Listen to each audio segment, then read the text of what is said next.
اب ہم اس ایج پہ ہیں جو میں یہ نہیں کہہ سکتا کہ بزرگ ہو، میں آپ میں بزرگ ہوں تو جس طرح شہباز شریف نے کہا، صاحب نے، پرائم منسٹر صاحب نے فرمایا ہے کہ واقعی چیلنجز مشکل ہیں، ڈیفیکلٹ ہیں، مگر آئنسٹائن ڈیفیکلٹ چیلنجز سے نہیں ڈرا، تو شہباز شریف بھی ڈیفیکلٹ چیلنجز سے نہیں ڈرے گا،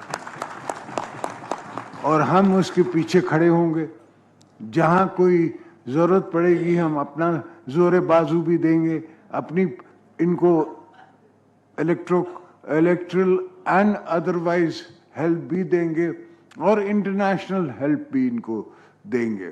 میں سمجھتا ہوں کہ پاکستان میں ابھی بھی ہماری چکیوں میں اتنا زور ہے کہ ہم وہ اناج بنا سکیں جو ہر دھرتی ہماری دے اور ہر غریب کھا سکے۔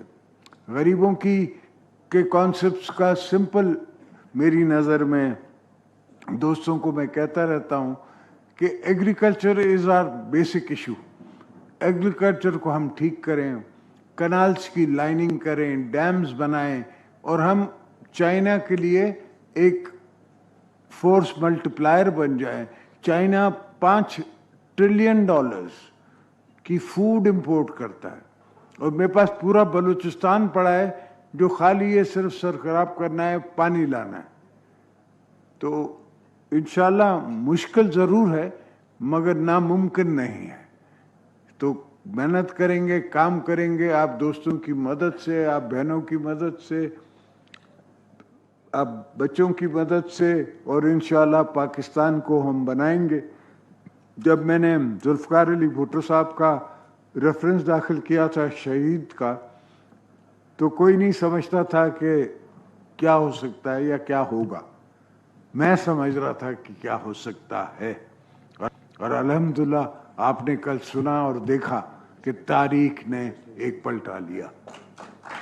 تاریخ مانی کہ وہ ایک جوڈیشل مرڈر تھا۔ تو الحمدللہ انسان کو ہر چیز میں ایمان، یقین وہ رکھنا چاہیے۔ باقی تو نیت صاف ہو تو اللہ ساتھ ہے۔ میرے مولا کے بغیر سپورٹ کے کچھ نہیں ہوتا، ایک پتہ نہیں ہلتا۔